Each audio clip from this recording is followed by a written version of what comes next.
Michael's face was a mask of fury as he stood in the living room. "Do you even realize what you've done, Sarah?" he yelled, his voice reverberating through the space. "You've ruined me. You've ruined everything." Sarah, his wife and the love of his life, stood trembling in the corner, tears streaming down her face. She had never seen him this angry before and felt paralyzed with fear and regret. She could only cry, her heart breaking with every harsh word he uttered. "Why are you crying now?" Michael's eyes were filled with a mixture of anger and despair. "Do you think your tears can bring back my home, my business, my money, my hard work? I lost everything because I married a brainless girl." Sarah looked at his face, red with rage, his hands shaking as he struggled to control his temper. He clenched his fists, the veins on his arms bulging as he restrained himself, then struck the wall just inches from her head. "You deserve a punch, Sarah. You've ruined my life. But I can't. I can't because I love you," Michael said, his voice cracking with emotion. I'm sorry, Michael," Sarah managed to say through her sobs, but her words only seemed to infuriate him further. "Sorry? What am I supposed to do with your sorry? Your sorry can't fix the mess you've created," he shouted, punching the wall again. Sarah flinched, her entire body shaking with fear. She feared the next blow might land on her. "An hour ago, I was a billionaire. Now I'm nothing. I'm on the street, and all because of you, my dear wife," Michael spat out, his words dripping with bitterness. "I'm so sorry," Sarah whispered, her voice barely audible through her tears. "Shut up. Just shut up. Don't say another word, do you understand?" Michael commanded, his eyes blazing with anger. "Please, Michael," Sarah begged, her voice trembling, but he cut her off. "I don't want to raise my hand to someone I love, Sarah, so just shut your dirty mouth," he said, running his hand through his hair in frustration. He sat down on the bed, rubbing his temples, trying to calm himself. Sarah remained standing in the corner, too terrified to move or speak. Michael sat quietly for a while, then got up and walked to the balcony. "Michael, I need some fresh air," he muttered and left to balcony of hotel room. Sarah didn't follow him, afraid of what he might do if she did. After he left, she collapsed onto the floor, hugging her knees as she cried. The weight of her mistake bore down on her heavily. Michael and Sarah had dated for nearly 2 years before getting married last month. But now, their love seemed buried under the rubble of their shattered lives. Sarah sat on the floor of the living room, tears streaming down her face.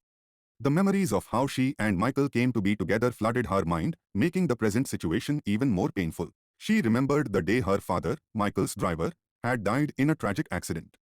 Michael had survived, but her father hadn't. In the aftermath, Sarah was left alone in the world, with no one to turn to. She cried for days, her grief overwhelming. Then, Michael stepped in. He supported her financially, helped her complete her studies, and made sure she never felt alone. Every Sunday, he visited her modest home, and over time, they fell in love. Michael became her everything, her husband, her love, her friend, and her only family. But now, it seemed, she had ruined everything by trusting his stepmother and stepsister. Michael had been just 12 when his mother died. His father remarried, bringing a new wife and her daughter into their home. Hoping they would offer Michael a mother's love, his father was unaware of the mistreatment Michael would endure. They treated him like trash, and his father knew it, which was why he named all his property to Michael before his death. Even after his father's death, Michael never abandoned his stepmother and stepsister, feeling a sense of responsibility towards them. They continued to live in his home. When Sarah married Michael and moved in, she met them. They were kind and welcoming, a stark contrast to what Michael had endured. Michael was at the office for long hours, often working 16-hour days. In his absence, Sarah found companionship in his stepmother and stepsister. "Maybe I found my family again," she had thought, feeling a sense of belonging she hadn't felt since her father's death. They laughed together, shared meals, and she began to trust them. But it was all a facade. The sweet words and warm gestures were merely a cover for their true intentions. They had never accepted Michael and now sought to undermine Sarah's place in his life as well. Now, as she sat on the floor, the weight of her naivety pressed heavily on her chest. She had believed their lies and had inadvertently become the cause of Michael's downfall. His empire, built with so much hard work, was crumbling because of her misplaced trust. Michael's voice, filled with anger and hurt, echoed in her mind. Why are you crying now? Do you think your tears can bring back my home, my business, my money, my hard work? I lost everything because I married a brainless girl. She had hoped for a family and found treachery instead. Her dreams of a new family, a mother, and a sister, were shattered. Michael's stepmother and stepsister had manipulated her, and she had fallen right into their trap. Sarah, I'm sorry, Michael, she whispered into the empty room, her voice breaking. I trusted them. I thought they cared. But there was no solace in her apology. The damage was done, and she knew that the trust she had placed in them had cost her dearly. Michael's words, filled with regret and resentment, haunted her. I regret loving you.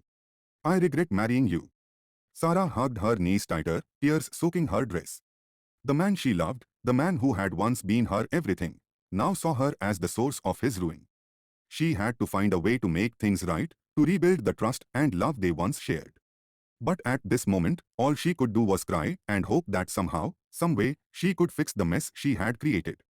The night before everything fell apart, the atmosphere in the house had been warm and filled with deceptive cheer. Sarah sat on the sofa, surrounded by the people she believed to be her newfound family. Hannah, Michael's stepsister, had leaned forward with a mischievous glint in her eye. Flashback. Sarah, when are you going to give me a niece? Hannah teased, her smile playful. I'm really excited to meet my rude, arrogant brother's baby. Please, Sarah replied, blushing and looking down, feeling the heat rise to her cheeks. Michael's stepmother joined in, her voice dripping with mock affection. Come on, Hannah, don't tease her. She's still a baby. Mom, she's 20. She can have S*X with my arrogant brother and have a baby with him, Hannah said, her words causing Sarah's blush to deepen. And I'm sure they do that. It's a love marriage, not an arranged one, right, Sarah? Sarah nodded, her cheeks burning as memories of their first night together flooded back. Yes, it is, she replied softly. That first night with Michael was vivid in her mind. She had been standing in front of the mirror in her wedding gown, trying to calm her racing heart. Michael is not going to leave me. He's waited so long for this day. God, please, can you delete this night? Sarah had muttered to herself, her voice trembling with nerves. Why? Michael's deep, husky voice had startled her. He had just come out of the bathroom, and his presence sent a shiver down her spine. You don't have any excuse to make, he said, his tone gentle but firm. You are my wife, and I have a right to your body, just as you have a right to mine. He had walked up behind her, standing so close she could feel his warmth. Nervously, Sarah looked at him through the mirror. May I? He asked, lifting his hand towards the back laces of her gown but stopping just short of touching her. He waited for her answer. Please, Sarah, don't make me wait any longer, please, he pleaded, his voice a soft murmur. Sarah's heart pounded. He had never touched her beyond holding hands. Their relationship had been mostly about emotional bonding rather than physical intimacy. Their first kiss had only been 2 hours ago, in front of their wedding guests.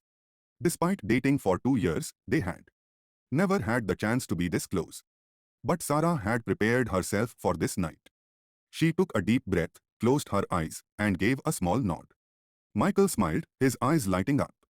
He gently pulled at the lace, sending an electric shock through her body. He then pulled off his t-shirt and let it fall to the floor. Holding her shoulders, he slowly ran his hands down her arms, making the upper part of her gown slip to her waist. Sarah kept her eyes closed, sensing his gaze on her. She felt exposed and vulnerable. Sensing her fear, Michael leaned in and whispered softly in her ear, sending another shiver through her. Open your eyes, Sarah. Look at me. Look at your husband making love to you. I promise I'll be gentle. And he kept his promise. He was gentle and tender, and the aftercare he provided melted her heart. The second time, he was rougher, and the third time even more so. Each time left her feeling both loved and nervous. They had only been together 3 times since their marriage, which wasn't much, but their hectic schedules often got in the way. Sometimes he didn't come home, sometimes he came back too late, and sometimes he just wanted to sleep in her arms, his head resting on her chest, which he affectionately called his favorite pillow. So, when Hannah teased her about having a baby, Sarah turned as red as a tomato, remembering those intimate moments and the love she felt for Michael. even amidst the current turmoil. Back in the present, the warm memory was a painful reminder of how much had changed and how much she had lost. The deception of Michael's stepmother and stepsister was now laid bare, and Sarah's heart ached with the betrayal. Next part will be out.